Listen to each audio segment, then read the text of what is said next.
Students, आज हम बात करेंगे to find formula for the sums. मतलब कि अगर हमारे पास कुछ ऐसी एक सीरीज हो जिसमें कि फर्स्ट टर्म जो है वो है जीरो का स्क्वायर, मतलब फिर इसके बाद जो नेक्स्ट टर्म आ रही है वो है वन का स्क्वायर, फिर है टू का स्क्वायर, इसी तरह फिर नेक्स्ट टर्म आ रही है थ्री का स्क्वायर और प्लस सो ऑन। इसमें अगर एन टर्म्स हैं तो फिर लास्ट में एन का स्क्वायर आ जाएगा। अब ये एक सीरीज है और अगर मैं इसको सिग्मा या जो सम है समीशन है अगर इसकी शेप में लिखूं, ठीक है, तो ये ग्रीक हमारे पास सिंबल है जी, ठीक है, समेशन। और इसमें अब मैं इसमें जो वेरिएबल इंट्रोड्यूस कराने जा रहा हूँ वो आई है, ठीक है।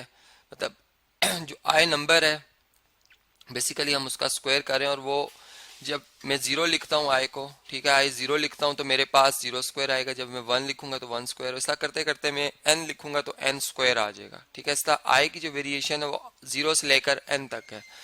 अब ये तो हमने इसको एक मतलब इन दोनों में कोई फर्क नहीं है, ये सिर्फ एक सिंबल है जिसका मतलब होता है कि ये प्लस हो रही है टर्म्स।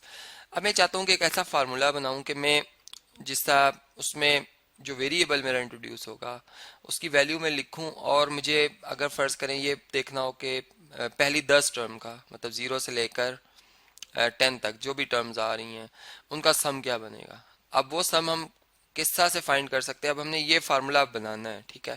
मतलब चलिए मैं आपको एक शॉर्ट्स आइडिया देता हूँ। जैसे अगर मैं पहली तीन टर्म्स का अगर सम करता हूँ, देखें जीरो का स्क्वायर तो जीरो आएगा, वन का स्क्वायर वन, टू का स्क्वायर फोर और थ्री का स्क्वायर नाइन। ये है पहली चार टर्म्स। तो ये बन गया कितना जी, 14, ठीक है। ये तो 14 बना। इसका मतलब कि अगर मैं एक फार्मूला बनाऊंगा उसमें मैं एन को जब 4 लिखूंगा, ठीक है, बल्कि 3 तक, क्योंकि जीरो से हम स्टार्ट ले रहे हैं तो फिर जीरो से लेकर ये फिर 3 आएगा, ठीक है।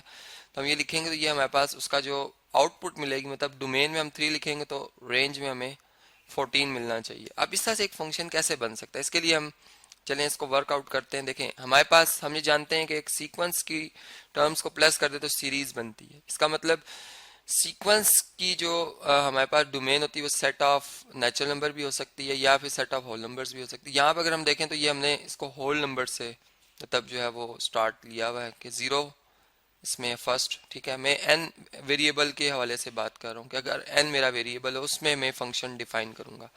फिर वन, फिर टू। आप देखें जो मेरे पास दूसरी तरफ मतलब एन को जब मैं जीरो लिखूंगा यहाँ पर आई की वेरिएशन जीरो तक ही होगी, एन तक, एन जीरो है इसमें तो जीरो का स्क्वायर, मतलब मेरे पास जो समीशन या सम बनेगा zero i vary from zero to n, ये क्या बनेगा जी, ये जीरो ही बनेगा, ठीक है।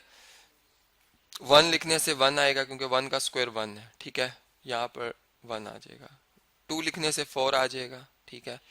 फिर इसी तरीके से थ्री लिखने से और फोर लिखने से अब हम देखते हैं क्या क्या बनता है, ठीक है। थ्री लिखने से नाइन और सॉरी टू लिखने से मैंने यहाँ पर एक छोटी सी गलती कर दी है, टू लिखने से हमने सम लिखना था बेसिकली, मैंने सिंपल टू का स्क्वायर लिख दिया। यहाँ पर जो सम बनेगा एन एन एन जब हमारा टू तक होगा तो इसमें जीरो का स्क्वायर, वन का स्क्वायर और टू का स्क्वायर, मतलब zero plus one plus four five आ जाएगा। यहाँ पर क्या आएगा जी, यहाँ पे फाइव आ जाएगा।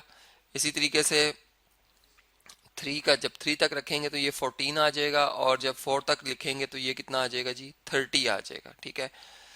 अब ये बात हमें समझ में आई। अच्छा, अब हम एक बात जानते हैं कि ये हमारे पास जो एक ये मतलब ये फंक्शन जो हमारा है, ठीक है, जिसमें हम सम करना जा देख रहे हैं कि सम का एक फंक्शन बनाना है हमने।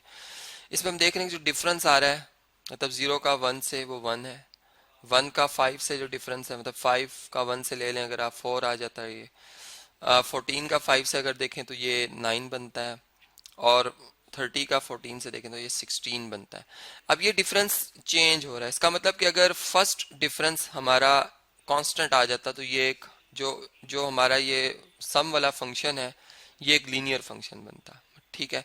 लेकिन यहाँ पर फर्स्ट डिफरेंस इसका कांस्टेंट नहीं आया, इसका मतलब ये लीनियर नहीं है। यहाँ पर हम लिखेंगे नॉट लीनियर फंक्शन, ठीक है। इसकी हम पहचान आपको मैं बता रहा हूँ कि ये नॉट अ लीनियर फंक्शन, ठीक है जी। अब इससे नेक्स्ट हम देखते हैं, इससे नेक्स्ट हमारे पास फिर इसका डिफरेंस का डिफरेंस लेंगे हम, तो ये अगर ये कांस्टेंट आ गया तो ये क्वाड्रेटिक बनेगा, लेकिन ये भी नहीं आ रहा कांस्टेंट, ठीक है। लेकिन ये थ्री आ रहा है डिफरेंस, फोर और फाइव में जो डिफरेंस बनता है वो फाइव का बनता है, फोर और नाइन में सॉरी, और 14 सॉरी 9 और 16 में जो डिफरेंस बन रहा है ये कितना बन रहा है जी 7 का, ये भी चेंज हो रहा है। इसका मतलब कि जो हमारा फंक्शन है वो क्वाड्रेटिक भी नहीं है, ठीक है जी, क्वाड्रेटिक नहीं है, ठीक है जी, क्वाड्रेटिक फंक्शन भी नहीं है। इसका मतलब इसे नेक्स्ट अब ट्राई करके देख लेते हैं। 3 का अगर 5 से डिफरेंस लिया जाए तो 2 आएगा, और 5 का 7 से डिफरेंस लें ये भी 2। ये कांस्टेंट आ गया है। ये क्या आ रहे हैं जी, एक जैसा डिफरेंस आ रहा है, कांस्टेंट आ रहा है। इसका मतलब कि जो हमारा फंक्शन होगा वो क्या होगा जी, क्यूबिक फंक्शन होगा, क्यूबिक फंक्शन होगा, ठीक है। अब एक जनरल क्यूबिक फंक्शन लिख लेते हैं। मतलब ये जो हमारे पास सम बन रहा है इसका अगर हम फंक्शन बनाना चाहें और इसमें डोमेन में अगर हम n की वैल्यू 0 1 2 3 लिखेंगे तो रेंज में हमें इनका सम मिलेगा।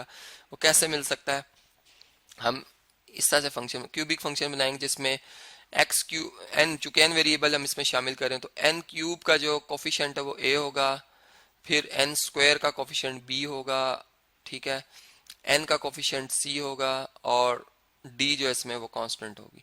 अब ये वो हमारा फंक्शन है क्यूबिक जिसको कि इसमें हम अगर ए बी सी और डी की वैल्यू लिख दें तो हम बता सकते हैं कि हमारा जो ये फंक्शन है ये इसकी मतलब एक किस्सा की एक फॉर्म बन रही है जिसमें हम एन की वैल्यू लिखकर डायरेक्ट सम फाइंड कर सकते हैं, शॉर्ट वे इसका मतलब ढूंढ सकते हैं, ठीक है।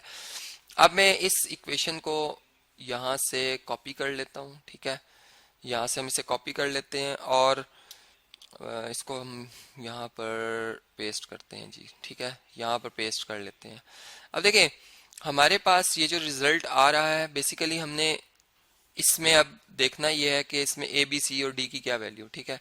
अब अगर हम फॉर एन इक्वल टू 0 के लिए देखें तो हमें डायरेक्ट पता चल रहा है कि हमारा जो सम आ रहा है वो 0 आ रहा है, ठीक है। मतलब यहाँ पर जो वैल्यू आएगी जो सम का यहाँ पर सम मैंने लिखा हुआ था वो कितना बनता है, वो 0 बनता है, ठीक है। ये यहाँ से हमें पता चल रहा है एन 0 लिखने से। अब इधर अगर एन 0 रखा जाए, 0 का क्यूब 0, 0 का स्क्वायर 0, 0 मल्टीप्लाई बाय सी 0, ये तमाम टर्म 0 हो जाएंगी, डी रह जाएगा और सम 0 पे 0। इसका मतलब डी की वैल्यू तो हमारे पास क्या आ जाएगी, 0 आ जाएगी, ठीक है, फॉर एन इक्वल टू 0 के लिए। ये बात आपको समझ में आ गई। अच्छा, अब इसके बाद इसका मतलब कि हमारी जो ये इक्वेशन है कुछ ऐसे बन जाएगी कि ए एन क्यूब, ठीक है, b n square plus c n equal to जो हमारे पास सम बनता है, ठीक है। सम क्या बन रहा था जी, आई वेरी फ्रॉम 0 टू, अब इसको हम 1 से स्टार्ट लेंगे क्योंकि 0 पे तो ये 0 है, 0 टू n नहीं लिखेंगे बल्कि 1 टू n लिख देंगे, ठीक है। यहाँ पर हमने d जो है वो 0 लिख दिया है। अगर हम लिख भी दें 0 तो ये d हम नहीं लिखेंगे क्योंकि इसकी वैल्यू 0 आती है, ठीक है जी। ये बात समझ में आ गई आपको। अब अगर हम फॉर n इक्वल टू 1 के लिए बात करें, फॉर n इक्वल टू 1, देखें 1 पे सम कितना बनता है, 1 ही बनता है। इसका मतलब सम तो 1 बनेगा हमारे पास, यहाँ पर हम 1 लिखेंगे, लेकिन यहाँ पर 1 का क्यूब 1, 1 मल्टीप्लाई बाय ए आ जाएगा, 1 का स्क्वायर भी 1, 1 मल्टीप्लाई बाय बी आ जाएगा, और 1 मल्टीप्लाई बाय सी। तो हमारे पास एक इक्वेशन बन जाएगी A plus B plus C is equal to 1। इसे हम कह देते हैं अपनी इक्वेशन नंबर ए, ठीक है। इसी तरह अगर हम जब हम n को 2 पुट करेंगे तो हमारा सम बनेगा 5, जब 3 पुट करेंगे तो हमारे पास क्या बनेगा 14, ठीक है।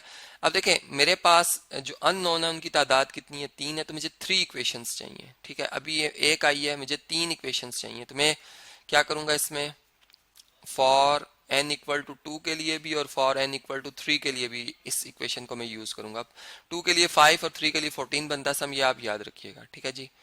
2 के लिए 5, तो यहाँ पर 2 के लिए हम यहाँ पे लिख देंगे 5, सॉरी 2 के लिए लिखेंगे 5, और फॉर n इक्वल टू 3 के लिए हम लिखेंगे क्या जी 14, सम बनेगा 14, ठीक है।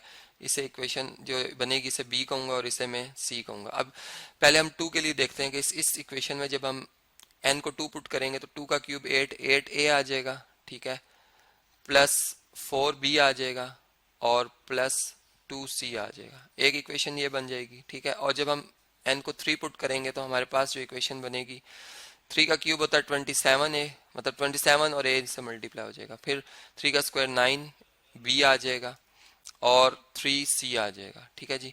ये हमारे पास इक्वेशन आ जाएगी। अब इन तीन इक्वेशंस को मैं इस लेक्चर को कंटिन्यू करता हूँ। नेक्स्ट लेक्चर में इसको हम डिस्कस करेंगे कि किस तरह से हम तीन इक्वेशन से ए बी और सी की वैल्यू निकाल कर एक फार्मूला जो है वो ड्राइव कर सकते हैं।